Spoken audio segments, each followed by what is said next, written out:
سيقول السفهاء من الناس ما ولاهم عن قبلتهم التي كانوا عليها قل لله المشرق والمغرب يهدي من يشاء إلى صراط مستقيم وكذلك جعلناكم أمة وسطا لتكونوا شهداء على الناس ويكون الرسول عليكم شهيدا وما جعلنا القبلة التي كنت عليها إلا لنعلم من يتبع الرسول ممن ينقلب على عقبيه وإن كانت لكبيرة إلا على الذين هدى الله وما كان الله ليضيع إيمانكم إن الله بالناس لرؤوف رحيم قد نرى تقلب وجهك في السماء فلنولينك قبلة ترضاها فول وجهك شطر المسجد الحرام وحيث ما كنتم فولوا وجوهكم شطره وإن الذين أوتوا الكتاب ليعلمون أنه الحق من ربهم وما الله بغافل عما يعملون ولئن أتيت الذين أوتوا الكتاب بكل آية ما تبعوا قبلتك وما أنت بتابع قبلتهم وما بعضهم بتابع قبلة بعض ولئن اتبعت أهواءهم من بعد ما جاءك من العلم إنك إذا لمن الظالمين الذين آتيناهم الكتاب يعرفونه كما يعرفون أبناءهم وإن فريقا منهم ليكتمون الحق وهم يعلمون الحق من ربك فلا تكونن من الممترين ولكل وجهة هو موليها فاستبقوا الخيرات أينما تكونوا يأت بكم الله جميعا إن الله على كل شيء قدير ومن حيث خرجت فول وجهك شطر المسجد الحرام وإنه للحق من ربك وما الله بغافل عما تعملون ومن حيث خرجت فول وجهك شطر المسجد الحرام وحيث ما كنتم فولوا وجوهكم شطره لئلا يكون للناس عليكم حجة إلا الذين ظلموا منهم فلا تخشوهم واخشوني ولأتم نعمتي عليكم ولعلكم تهتدون كما أرسلنا فيكم رسولا منكم يتلو عليكم آياتنا ويزكيكم ويعلمكم الكتاب والحكمة ويعلمكم ما لم تكونوا تعلمون فاذكروني أذكركم واشكروا لي ولا تكفرون يا أيها الذين آمنوا استعينوا بالصبر والصلاة إن الله مع الصابرين ولا تقولوا لمن يقتل في سبيل الله أموات بل أحياء ولكن لا تشعرون ولنبلونكم بشيء من الخوف والجوع ونقص من الأموال والأنفس والثمرات وبشر الصابرين الذين إذا أصابتهم مصيبة قالوا إنا لله وإنا إليه راجعون أولئك عليهم صلوات من ربهم ورحمة وأولئك هم المهتدون إن الصفا والمروة من شعائر الله فمن حج البيت أو اعتمر فلا جناح عليه أن يطوف بهما ومن تطوع خيرا فإن الله شاكر عليم إن الذين يكتمون ما أنزلنا من البينات والهدى من بعد ما بيناه للناس في الكتاب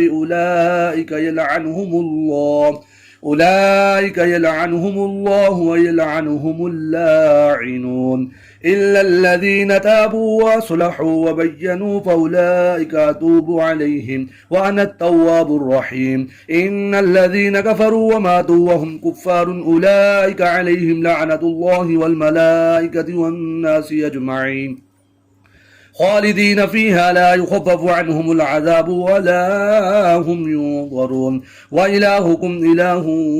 واحد لا إله إلا هو الرحمن الرحيم. إن في خلق السماوات والأرض واختلاف الليل والنهار والفلك التي تجري في البحر بما ينفع الناس وما أنزل الله من السماء من ماء فأحيا به الأرض بعد موتها وبث فيها من كل دابة وتصريف الرياح والسحاب المسخر بين السماء والأرض لآيات لقوم يعقلون. ومن الناس من يتخذ من دون الله أندادا يحبونهم كحب الله والذين آمنوا أشد حبا لله ولو يرى الذين ظلموا إذ يرون العذاب أن القوة لله جميعا وأن الله شديد العذاب إذ تبرأ الذين اتبعوا من الذين اتبعوا ورأوا العذاب وتقطعت بهم الأسباب. وقال الذين اتبعوا لو أن لنا كرة فنتبرأ منهم كما تبرأوا منا كذلك يريهم الله أعمالهم حسرات عليهم وما هم بخارجين من النار. يا أيها الناس كلوا مما في الأرض حلالا طيبا ولا تتبعوا خطوات الشيطان إنه لكم عدو مبين. إنما يأمركم بالسوء والفحشاء وأن تقولوا على الله ما لا تعلمون. وإذا قيل لهم اتبعوا ما أنزل الله قالوا بل نتبع ما ألفينا عليه آباءنا أولو كان آباؤهم لا يعقلون شيئا ولا يهتدون. ومثل الذين كفروا كمثل الذي ينعق بما لا يسمع إلا دعاء ونداء صم بكم عمي فهم لا يعقلون. يا أيها الذين آمنوا كلوا من طيبات ما رزقناكم واشكروا لله إن كنتم إياه تعبدون. إنما حرم عليكم الميتة والدم ولحم الخنزير وما أهل به لغير الله فمن اضطر غير باغ ولا عاد فلا إثم عليه إن الله غفور رحيم. إن الذين يكتمون ما أنزل الله من الكتاب ويشترون به ثمنا قليلا أولئك ما يأكلون في بطونهم إلا النار ولا يكلمهم الله يوم القيامة ولا يزكيهم ولهم عذاب أليم. أولئك الذين اشتروا الضلالة بالهدى والعذاب بالمغفرة فما أصبرهم على النار ذلك بأن الله نزل الكتاب بالحق وإن الذين اختلفوا في الكتاب لفي شقاق بعيد. ليس البر أن تولوا وجوهكم قبل المشرق والمغرب ولكن البر من آمن بالله واليوم الآخر والملائكة والكتاب والنبيين وآتى المال على حبه ذوي القربى واليتامى والمساكين وابن السبيل والسائلين وفي الرقاب وأقام الصلاة وآتى الزكاة والموفون بعهدهم إذا عاهدوا والصابرين في البأساء والضراء وحين البأس أولئك الذين صدقوا وأولئك هم المتقون. يا أيها الذين آمنوا كتب عليكم القصاص في القتلى الحر بالحر والعبد بالعبد والأنثى بالأنثى فمن عفي له من أخيه شيء فاتباع بالمعروف وأداء إليه بإحسان ذلك تخفيف من ربكم ورحمة فمن اعتدى بعد ذلك فله عذاب أليم. ولكم في القصاص حياة يا أولي الألباب لعلكم تتقون. كتب عليكم إذا حضر أحدكم الموت إن ترك خيرا الوصية للوالدين والأقربين بالمعروف حقا على المتقين فمن بدله بعدما سمعه فإنما اسمه على الذين يبدلونه إن الله سميع عليم. فمن خاف من موص جنفا أو إثما فأصلح بينهم فلا إثم عليه إن الله غفور رحيم. يا أيها الذين آمنوا كتب عليكم الصيام كما كتب على الذين من قبلكم لعلكم تتقون أياما معدودات فمن كان منكم مريضا أو على سفر فعدة من أيام أخر وعلى الذين يطيقونه فدية طعام مسكين فمن تطوع خيرا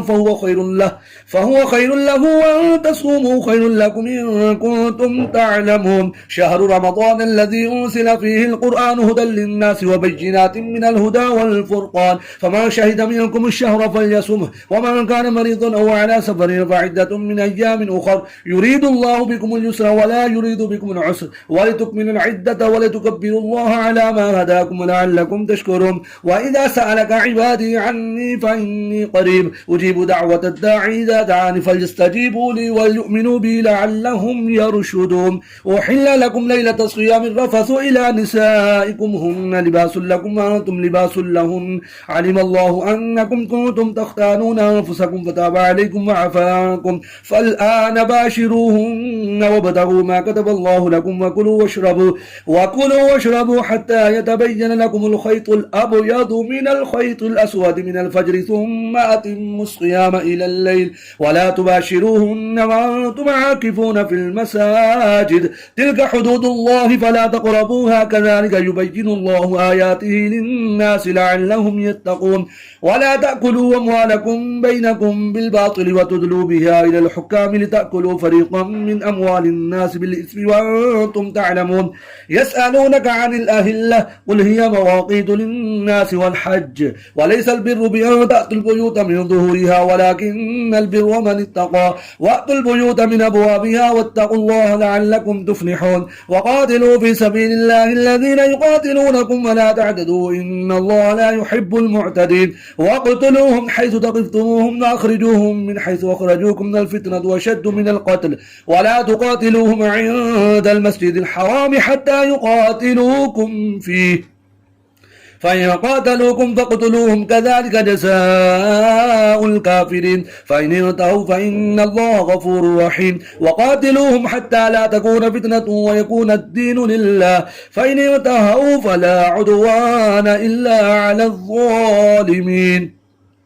الشهر الحرام بالشهر الحرام والحرمات قصاص فمن اعتدى عليكم فاعتدوا عليه بمثل ما اعتدى عليكم واتقوا الله واعلموا أن الله مع المتقين وأنفقوا في سبيل الله ولا تلقوا بأيديكم إلى التهلكة وأحسنوا إن الله يحب المحسنين وأتموا الحج والعمرة لله فإن أحصرتم فما استيسر من الهدي ولا تحرقوا رؤوسكم حتى يبلغ الهدي محله فمن كان منكم مريضا أو به أذى من رأسه ففدية من صيام أو صدقة أو نسك فإذا أمنتم فمن تمتع بالعمرة إلى الحج فما استيسر من الهدي فمن لم يجد فصيام 3 أيام في الحج و7 إذا رجعتم تلك 10 كاملة ذلك لمن لم يكن أهله حاضر المسجد الحرام واتقوا الله واعلموا أن الله شديد العقاب الحج أشهر معلومات فمن فرض فيهن الحج فلا رفث ولا فسوق ولا جدال في الحج وما تفعلوا من خير يعلمه الله وتزودوا فإن خير الزاد التقوى واتقون يا أولي الألباب ليس عليكم جناح أن تبتغوا فضلا من ربكم فإذا أفضتم من عرفات فاذكروا الله عند المشعر الحرام واذكروه كما هداكم وإن كنتم من قبله لمن الضالين ثم أفيضوا من حيث أفاض الناس واستغفروا الله إن الله غفور رحيم فإذا قضيتم مناسككم فاذكروا الله كذكركم آباءكم أو أشد ذكرا فمن الناس من يقول ربنا آتنا في الدنيا وما له في الآخرة من خلاق ومنهم من يقول ربنا آتنا في الدنيا حسنة وفي الآخرة حسنة وقنا عذاب النار أولئك لهم نصيب مما كسبوا والله سريع الحساب واذكروا الله في أيام معدودات فما تعجل في يوم فلا إثم عليه ومن تأخر فلا إثم عليه لمن اتقى واتقوا الله واعلموا أنكم إليه تحشرون ومن الناس من يعجبك قوله في الحياة الدنيا ويشهد الله على ما في قلبه وهو ألد الخصام وإذا تولى سعى في الأرض ليفسد فيها ويهلك الحرث والنسل والله لا يحب الفساد وإذا قيل له اتق الله أخذته العزة بالإثم فحسبه جهنم ولبئس المهاد ومن الناس من يشري نفسه ابتغاء مرضات الله والله رؤوف بالعباد يا أيها الذين آمنوا ادخلوا في السلم كافة في السلم كافة ولا تتبعوا خطوات الشيطان إنه لكم عدو مبين فإن سللتم من بعد ما جاءتكم البينات فاعلموا أن الله عزيز حكيم هل ينظرون إلا أن يأتيهم الله في ظلال من الغمام والملائكة وقضي الأمر وإلى الله ترجع الأمور سل بني إسرائيل كما آتيناهم من آية بينة ومن يبدل نعمة الله من بعد ما جاءته فإن الله شديد العقاب زجن للذين كفروا الحياة الدنيا ويسخرون من الذين آمنوا والذين اتقوا فوقهم يوم القيامة والله يرزق من يشاء بغير حساب كان الناس أمة واحدة فبعث الله النبيين مبشرين ومنذرين وأنزل معهم الكتاب بالحق ليحكم بين الناس فيما اختلفوا فيه وما اختلف فيه إلا الذين أوتوه من بعد ما جاءتهم البينات بغيا بينهم فهدى الله الذين آمنوا لما اختلفوا فيه من الحق بإذنه والله يهدي من يشاء إلى صراط مستقيم أم حسبتم أن تدخلوا الجنة ولما يأتكم مثل الذين خلوا من قبلكم مستهم البأساء والضراء وزلزلوا حتى يقول الرسول والذين آمنوا معه متى نصر الله ألا إن نصر الله قريب يسألونك ماذا ينفقون قل ما أنفقتم من خير فللوالدين والأقربين واليتامى والمساكين وابن السبيل وما تفعلوا من خير فإن الله به عليم كتب عليكم القتال وهو كره لكم وعسى أن تكرهوا شيئا وهو خير لكم وعسى أن تحبوا شيئا وهو شر لكم والله يعلم وأنتم لا تعلمون يسألونك عن الشهر الحرام قتال فيه قل قتال فيه كبير وصد عن سبيل الله وكفر به والمسجد الحرام وإخراج أهله منه أكبر عند الله والفتنة أكبر من القتل ولا يزالون يقاتلونكم حتى يردوكم عن دينكم إن استطاعوا ومن يرتد منكم عن دينه فيمت وهو كافر فأولئك حبطت أعمالهم في الدنيا والآخرة وأولئك أصحاب النار هم فيها خالدون إن الذين آمنوا والذين هاجروا وجاهدوا في سبيل الله أولئك يرجون رحمة الله والله غفور رحيم يسألونك عن الخمر والميسر قل فيهما اسم كبير ومنافع للناس واسمهما أكبر من نفعهما ويسألونك ماذا ينفقون قل العفو كذلك يبين الله لكم الآيات لعلكم تتفكرون في الدنيا والآخرة ويسألونك عن اليتامى قل الصلاح لهم خير وإن تخالطوهم فإخوانكم والله يعلم المفسد من المصلح ولو شاء الله لأعنتكم إن الله عزيز حكيم ولا تنكحوا المشركات حتى يؤمن ولا أمة مؤمنة خير من مشركة ولو أعجبتكم ولا تنكحوا المشركين حتى يؤمنوا ولا عبد مؤمن خير من مشرك ولو أعجبكم أولئك يدعون إلى النار والله يدعو إلى الجنة والمغفرة بإذنه ويبين آياته للناس لعلهم يتذكرون ويسألونك عن المحيض قل هو أذى فاعتزلوا النساء في المحيض ولا تقربوهن حتى يطهرن فإذا تطهرن فأتوهن من حيث أمركم الله إن الله يحب التوابين ويحب المتطهرين نساؤكم حرث لكم فأتوا حرثكم أن شئتم وقدموا لأنفسكم واتقوا الله واعلموا أنكم ملاقوه وبشر المؤمنين ولا تجعلوا الله عرضة لأيمانكم أن تبروا وتتقوا وتصلحوا بين الناس والله سميع عليم لا يؤاخذكم الله باللغو في أيمانكم ولكن يؤاخذكم بما كسبت قلوبكم والله غفور حليم للذين يؤلون من نسائهم تربص 4 أشهر فإن فاءوا فإن الله غفور رحيم وإن عزموا الطلاق فإن الله سميع عليم والمطلقات يتربصن بأنفسهن 3 قروء ولا يحل لهن أن يكتمن ما خلق الله بأرحامهن إن كن يؤمن بالله واليوم الآخر وبعولتهن أحق بردهن في ذلك إن أرادوا إصلاحا ولهن مثل الذي عليهن بالمعروف وللرجال عليهن درجة والله عزيز حكيم الطلاق 2 فإمساك بمعروف وتصريح بإحسان ولا يحل لكم أن تأخذوا مما آتيتموهن شيئا إلا أن يخافا أن لا يقيما حدود الله فإن خفتم أن لا يقيما حدود الله فلا جناح عليهما فيما افتدت به تلك حدود الله فلا تعتدوها ومن يتعد حدود الله فأولئك هم الظالمون فإن طلقها فلا تحل له من بعد حتى تنكح زوجا غيره فإن طلقها فلا جناح عليهما أن يتراجعا إن ظنا أن يقيما حدود الله وتلك حدود الله يبينها لقوم يعلمون وإذا طلقتم النساء فبلغن أجلهن فامسكوهن بمعروف أو سرحوهن بمعروف ولا تمسكوهن ضرارا لتعتدوا ومن يفعل ذلك فقد ظلم نفسه ولا تتخذوا آيات الله هزوا واذكروا نعمة الله عليكم وما أنزل عليكم من الكتاب والحكمة يعظكم به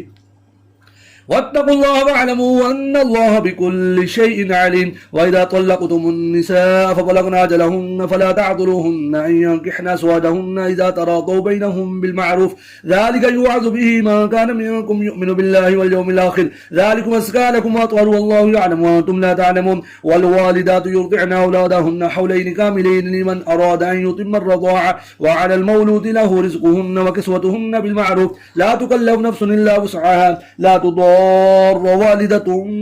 بولدها ولا مولود له بولده وعلى الوارث مثل ذلك فإن أرادا فصالا عن تراض منهما وتشاور فلا جناح عليهما وإن أردتم أن تسترضعوا أولادكم فلا جناح عليكم إذا سلمتم ما آتيتم بالمعروف واتقوا الله واعلموا أن الله بما تعملون بصير والذين يتوفون منكم ويذرون أزواجا يتربصن بأنفسهن 4 أشهر و10 فإذا بلغن أجلهن فلا جناح عليكم فيما فعلن في أنفسهن بالمعروف والله بما تعملون خبير ولا جناح عليكم فيما عرضتم به من خطبة النساء أو أقنعتم في أنفسكم علم الله أنكم ستذكرونهن ولكن لا تواعدوهن سرا إلا أن تقولوا قولا معروفا ولا تعزموا عقدة النكاح حتى يبلغ الكتاب أجله واعلموا أن الله يعلم ما في أنفسكم فاحذروه واعلموا أن الله غفور حليم لا جناح عليكم إن طلقتم النساء ما لم تمسوهن أو تفرضوا لهن فريضة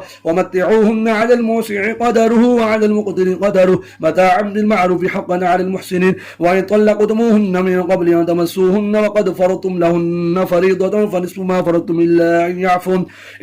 أن يعفون أو يعفو الذي بيده عقدة النكاح وأن تعفوا أقرب للتقوى ولا تنسوا الفضل بينكم إن الله بما تعملون بصير